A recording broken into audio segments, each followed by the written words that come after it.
Hi hello ನಮಸ್ಕಾರ. ನಮ್ಮ ಊರಿನ ನಾಡಿ, ನಮ್ಮ ಸಂಸ್ಕೃತಿಯ ನಾದಿ.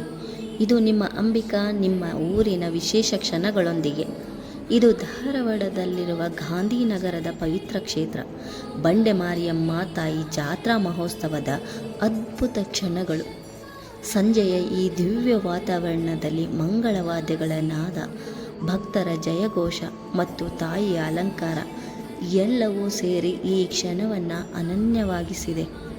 ನಮ್ಮ ಊರಿನ ಹೆಮ್ಮೆ, ನಮ್ಮ ನಂಬಿಕೆಯ ಪ್ರತೀಕ ಬಂಡೆ ಮಾರಿಯಮ್ಮ ತಾಯಿ. ಈ ಜಾತ್ರೆ ಕೇವಲ ಒಂದು ಹಬ್ಬ ಅಲ್ಲ, ಇದು ನಮ್ಮ ಸಂಸ್ಕೃತಿ, ನಮ್ಮ ಪರಂಪರೆ ಮತ್ತು ನಮ್ಮ ಒಗ್ಗಟ್ಟಿನ ಪ್ರತಿಬಿಂಬ. ಹೌದು, ಪ್ರತಿ ವರ್ಷವೂ ಭಕ್ತಿ ಭಾವದಿಂದ ನಡೆಯುವ ಈ ಮಹೋತ್ಸವ ಎಲ್ಲರ ಮನಸ್ಸುಗಳನ್ನು ಒಂದಾಗಿಸುತ್ತದೆ. ತಾಯಿಯ ಕೃಪೆ ನಮ್ಮ ಮನೆ ಮಠಗಳ ಮೇಲೆ ಸದಾ ಹೀಗೆ ಇರಲಿ. ನಮ್ಮ ಬದುಕಿಗೆ ಶಾಂತಿ, ಆರೋಗ್ಯ ಮತ್ತು ಸಮೃದ್ಧಿ ದೊರಕಲಿ. ಜೈ ಬಂಡೆ ಮಾರಿಯಮ್ಮ ತಾಯಿ.